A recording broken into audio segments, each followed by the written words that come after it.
Track 11. Hi, I was wondering if you could help me. This is my first week here, and I'd like to find out about any societies that could be good for me. Of course. Well, we have literally hundreds of SOCs here. A SOC is often what we call societies. What sort of thing are you interested in joining? I'm really into health and fitness. Oh, there are a number of SOCs that might suit you. Let's start with the ones closest to where we're standing now. A12, that's where you'll find the vegetarian SOC, which is run by Paul, and 2 rooms along you'll be able to find Peter, who's in charge of the vegan SOC. So that's in A14. Peter and Paul are actually brothers. Both of them are really nice.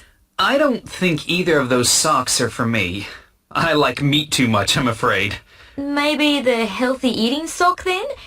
If you go down the corridor and past the library, then you'll come to room C16, where you'll find Catherine, who can fill you in about their events and activities. Thanks, I may well do that. But you mentioned fitness. That's more like the kind of thing I'm looking for. What about societies for doing some sort of cardiovascular exercise? All of the main types of exercise are covered here. What exactly are you looking for? Cycling, rowing, swimming? None of those are really my kind of thing. I'm more of a runner. In that case, definitely head for the gym. Go through the main building, and on your way you'll probably see the push and pull SOC. But if I were you, I'd steer clear of that. The people in it are all a bit weird. So carry on past them, and you'll find Sarah, who runs the hot air SOC. Sounds intriguing. What do they do? Organize races and running events? They do, yes. And other sports as well, like rowing in the inter-university boat races. That's a lot of fun. The whole university turns out to support them. But if it's only running that you want to do, go and see the road running SOC out in the car park. The person running their stall today is Siobhan. I'll spell that for you. It's an old Irish name. Siobhan. Never heard that one before. Great. Well, that should keep me busy. Lots of interesting stands to visit. Yes, there's so much to choose from.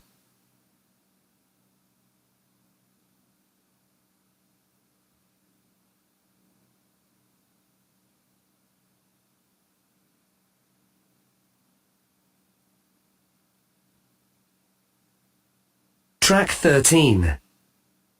You will hear a student, Claude, asking for information about the Healthy Eating Society. First, you have some time to look at questions 1 to 5.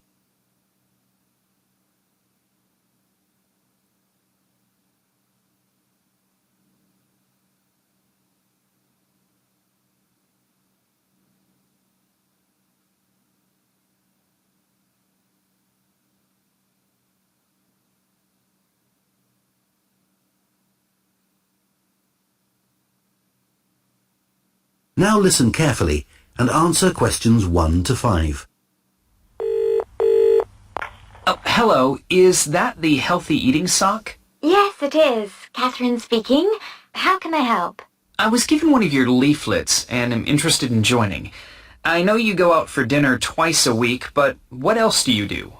Well, we don't do anything on Sundays, Mondays or Tuesdays, but every Wednesday is our first restaurant visit of each week. It's not always the same place. Sometimes we'll go to the Red Tomato, other times we go to Herbs and Flowers, but it's always somewhere that serves vegetarian food. We meet at 7:30 on the high street. Sounds good. What about Thursdays? Well, on Thursdays, we usually go off to my aunt's house. She lends us her kitchen and we all prepare a meal together, a big curry or something. There's a limit of 12 people, so you need to put your name down. We get there for 8 o'clock.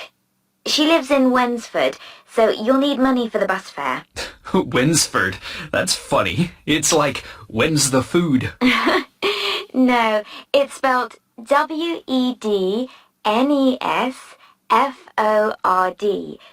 It's a village a few miles out of town. Anyway, Friday is our other restaurant evening, not vegetarian this time.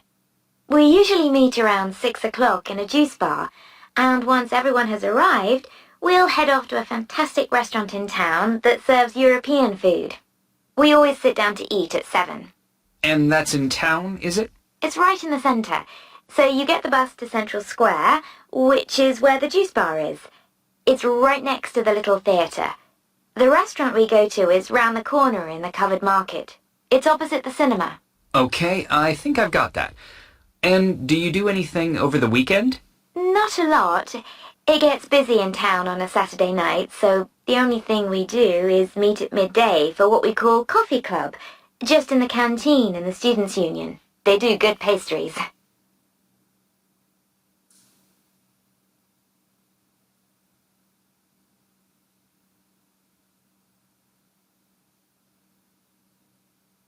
Before you hear the rest of the conversation, you have some time to look at questions 6 to 10.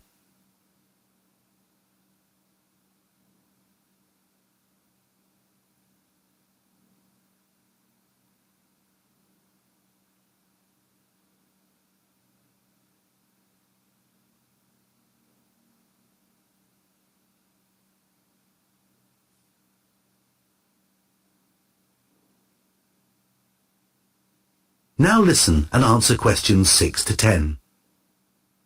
Well, it all sounds lots of fun. How much does it cost to join? It depends. If you go to all of the activities every week, believe me, I know, it can cost you around £40 or more.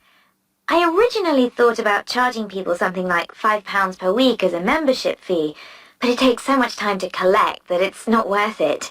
So it's actually free to be a member. £40 is a bit above my budget. Oh, don't worry. You don't have to come to everything, and you don't have to come every week. It's entirely up to you.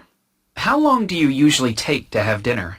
We're usually in a restaurant for 2 hours having dinner, so the whole evening lasts about 3 hours, if you include the drink in the juice bar beforehand. And what about the service charge at the end of a meal? Do people in this country usually give something extra for the waiters? In general, people often leave a tip of about 12 to 15% of the total bill. On the other hand, if the service or the food has been bad, they may leave nothing. We always try to make sure we give our waiters 10%. We'd like to give them 15 or 20%, but we're not very rich. We're only students after all. So how do I book a place on these trips? Shall I give you a call? No, I don't always answer my phone. Some of our members send me a text message, which is fine, but I get so many that I might forget yours. The most reliable way to contact me is to send an email. Great. So is there anything else I need to know? No, I don't think so. Oh, there is one more thing. It's really important. What's that? Well, a lot of the people have very strong opinions about which is the best restaurant in town, which is the best national dish, which country has the best cooks. All of those things are fine, but if you want to fit in with the group, try to avoid talking about celebrity chefs. That's when the arguments really start.